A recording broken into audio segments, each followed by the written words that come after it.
নমস্কার বন্ধুরা, শুভ সকাল। কেমন আছেন? আশা করি ভালোই আছেন। আজকে তো শুক্রবার, মেয়ে আমার বাড়ি রয়েছে। আ ওরা তো শুক্রবারে নিরামিষ খায়। আর জামাই আজকে বাইরের খাবার খায় না। ওই জন্য সকালবেলায় ওর জন্য ডালিয়া বানিয়ে দিচ্ছি। ও দুপুরবেলায় তাহলে অফিসে খেয়ে নেবে। ও আজকে ক্যান্টিনের খাবারও খায় না। তাই অল্প করে বানিয়ে দিচ্ছি। মুগ ডালটাকে ভেজে নিচ্ছি আর অল্প করে বানাবো। আর সবজিটা কালকে রাত্রিবেলা আমি কেটে রেখেছিলাম। যে সকালবেলায় অসুবিধা হয়, শীতের সকাল। এর মধ্যে ঘি আর তেল দিয়ে দিয়েছি, দিয়ে ফুলকপিটা দিয়ে দিয়েছি। ফুলকপিটা একটু নেড়ে আলু দিয়ে দিলাম, আবার আলুটা একটু নেড়ে তারপরে গাজরটা দিয়ে দিলাম।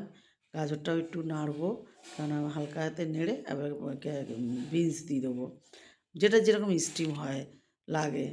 আর এবার তার সবার লাস্টে দিলাম ক্যাপসিকাম। এবার দিয়ে এটাকে ঠান্ডা করতে দিয়ে দিলাম। এদিকে ডাল সেদ্ধ করতে দিয়েছি। ডালটা হাফ সেদ্ধ হয়েছে, এবার ডালিয়াটা দিয়ে দেবো। ফুটিয়ে নিয়েছি ভালো করে সব সবজিগুলো দিয়ে। এবার ফোড়নটা দিয়ে দিলাম, জিরে ফোড়ন আর শুকনো লঙ্কা ফোড়ন দিয়েছি। আর এমনি যখন ডাল সেদ্ধ হচ্ছিলো তখন একটা তেজপাতা দু টুকরো করে দিয়েছি। আর এখানে নামাবার আগে কি করব, একটু ঘি আর ভাজা মশলা দিয়ে দেবো। দিয়ে দিয়েছি, পুরো রেডি। জামাই যা নেবে নেবে, বাকিটা আমরা খেয়ে নেবো। আর মেয়ে আর বড় নাতি তো সকালবেলায় গেছিলো 9টার সময় স্কুলে বই দেবে বলে। সেই দেখেন না, এখন 1:30 বাজে এসছে। এখন আমি তো ছোট ছেলে নিয়ে বসে থাকি, কিছু করতে পারি না। ওকে একটুও একা ছাড়া যায় না। আজকে ওকে মাথায় শ্যাম্পু করে দিয়েছিলাম, ভালো করে স্নান টান করে দিয়েছি। কিন্তু দেখেন মুখটা না ওর লাল লাল হয়েছে। কেন হয়েছে? কি ঠান্ডার জন্য হয়েছে? কেউ জানলে একটু বলবেন তো কেন হয়েছে এরকম লাল লাল হয়েছে। এখন বুঝতে পেরেছে যে ওকে ভিডিও করছি। আর বিছানায় 2টোর সময় আমি বিছানা গুছিয়েছি আজকে, জানেন।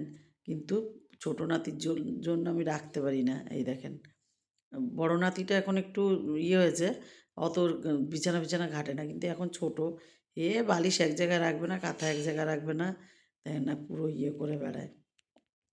যাই হোক, ও ছোটো, এবার শাসন করবে, আবার আঙুল দেখবে, আঙুলটাকে দেখবে আর শাসন করবে। আর এখানে মেয়েকে বললাম তুই চান করতে যা। এখানে ভাত বসিয়ে দিয়েছি। আজকে দুপুরবেলায় কি শুক্রবারে না ভারী অসুবিধা হয়ে যায়। এবার কি খাবো, এই যে এত বেলায় 2:30টার সময় ভাত বসালাম। ভাত আর আলু সেদ্ধ করব, আর ঘি দিয়ে পাঁপড় ভাজা দিয়ে খেয়ে নেবো। এই যে বড় ছেলেকে আগে খেতে দিয়ে দিলাম, এই ঘি দিয়ে দিয়েছি। বড় ছেলের ঘি হয়ে গেলে আর কিচ্ছু চায় না। ওকে একটু বেশি করে ঘি দিয়ে দিতে হবে, আর একটু আলু সেদ্ধ। ওর আলু সেদ্ধটা একটু কম লঙ্কা দিয়ে মেখেছি, আর পাঁপড় ভেজে দিয়েছি, ও খেয়ে নেবে। আমরাও এটা দিয়েই খাবো। এবেলা খেয়ে নিই, খেয়ে ওবেলা রুটি তরকারি করব। কেন রাত্রিবেলা আর ভাত খাবো না, এই ঠান্ডার মধ্যে ভীষণ অসুবিধা হয় রাত্রিবেলায়। অল্প করে ভাত খাই আর পেটে থাকে খিদা। বড় ছেলে বই এনেছে, বলল দিদুন দেখো বইগুলো। আমি বললাম চা খেতে খেতে দেখবো তোমার বই কী দিয়েছে না দিয়েছে। আগে চা আনি, চা করে নিই।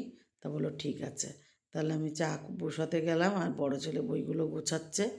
আমি চা নিয়ে তারপরে দেখব ওর বইগুলো কী দিয়েছে না দিয়েছে। এবারে তো ইতিহাস ভূগোল আছে। আর এবারে ইতিহাস ভূগোল বললাম, এবারে বই বেশি পড়বে ভালো করে। আর দেখেন না, বই দেখতে দেখতে আবার ছোটোটা উঠে গেছে। ছোটোটাকে ওর মা দুধ করে দিল, আমি খাইয়ে দিলাম আর চুল বেঁধে দিলাম, টিপ পরাবো। আর ওর মা বলছে, ও মা আমার থেকেও তোমার কাছে ভালো থাকে দেখো। আমি বললাম হ্যাঁ, কিন্তু তাই বললে হবে না, তুমি দেখো এখন। আমার তো রাত্রিবেলা রান্না করতে হবে। এই যে ফুলকপি আলু কেটে নিচ্ছি এখন। ফুলকপি আলু দিয়ে তরকারি করব। কালকে সকালের জন্য দুধ জাল দিয়ে রেখে দিলাম।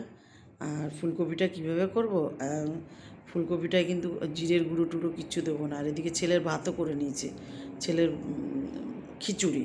ও তো খিচুড়ি খায় দুবেলা সব দিয়ে।